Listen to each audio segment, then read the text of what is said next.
168-ի հարգելի հետևողներ, մենք այս պահին կզրուցենք 44-օրյա պատերազմում նահատակված Ջորա Սահակյանին հոր պարոն Վահիկ Սահակյանի հետ։ Պարոն Սահակյան, այս ակցիայի շրջանակներում ծնողների ակնկալիքները լսեցինք, դուք ինչ հույսով եք այսօր այստեղ եկել միացել ակցիային եւ Արսեն Ղուկասյանի կալանքի հետ կապված ես համար սպասելի էր, որ դատարանը հենց այս որոշումը կկայացնի։ Ճիշտն ասած, այս պահին ես վատառողջ եմ, բայց չէի կարող տունը նստած բազմոցին դիտեմ ինչ է կատարվում։ Ստե իրականում այն օրվա կադրերը, այն օրներ չմասնակցել ՊՆ-ի մոտ այդ բողոքի ակցիային, մարդիկ հասարակ բան, դա բողոքի ակցիա չէ, ուղղակի իրենց ձենն էին բարձրացրել, վերջապես 5 տարին լռացավ։ Ինչի մեր տղերքից, ինչի մեր երեխեքից որևէ լուր չկա։ Այ մարդ, եթե չկա, թող ասեն, գիտեք ինչ, այդ տղերքը չեն գալու, հույսները կտրել։ Ասելիքը սա է։ Հետո էլ Ստեփանյանը, չեմ անում, ֆիքսել եք, թե չէ, այդ մարդուն բարոյա հոգեբանական գծով ՊՆ-ի նախարարի տեղակալը։ Ասում է, եթե 18 թվից մինչև 18 թիվը կամ 18 թվից հետո այդ հողերը մերը չէին, 18 թվից հետո մեր զինվորները, մեր տղաները ինչ գործ ունեին օտարի հողի վրա, ասում է, պետք է եղել տարել է։ Ու դուք պատկերացնում եք ինչ, չեմ անում, դա փողոցային զրույց է, բեսեդկայի զրույց է, ինչ, ասում է, պետք է եղել տարել է։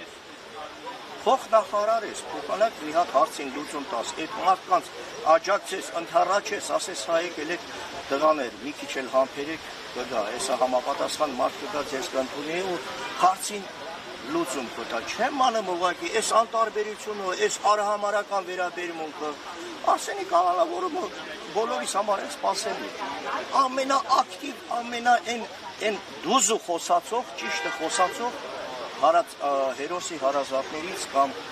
հարազատներից մեկն եղել կամ ամենաճիշտ խոսացող մարդն է։ Այսինքն ենթադրում եք դրան։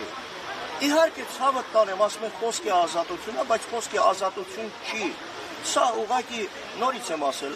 եմ, ասում եմ, ապրում ենք մի բռնապետական երկրում, որտեղ խոսքի ազատության համար, խոսելու համար մարդու կարող են կալանավորել, կարծիք հայտնելու համար։ Ես այս պահին իմ կարծիքս եմ հայտնում։ Հիմա չեմ բանում, այդ կարծիքը կալանավորման ենթակա է, թե ենթակա չի։ Այ էսա, այսօր հասել ենք այս աստիճանը։ Իշխանություններն էլ պնդում են, որ մենք ամենաժողովրդավար երկրներից մեկն ենք եւ իշխանությունն էլ ավելի, հենց Փաշինյանն է ասել, որ ժողովրդավարության լիդերն է երկրում։ Հիմա այս մարդկանց ասածները ես առհասարակ չեմ ուզում լսեմ ու չեմ ուզում իրանց ասածներին արձագանքեմ, բայց այս մարդիկ ինչ են ասում են բոլորը մեղավոր են։ Ես միշտ էլ ասել եմ գալու է մի ժամանակ, որ ասել են դուք սխալ եք դաստիարակել ձեր տղաներին, որ գնացել են հանուն հայրենիքի, հանուն այն մի բոր հողի զոհվել։ Մենք ենք մեղավոր, մեզ են մեղավոր ճանաչելու։ Սրանց համար ես պարզ ասեմ, բոլորը մեղավոր են, բացի իրենցից,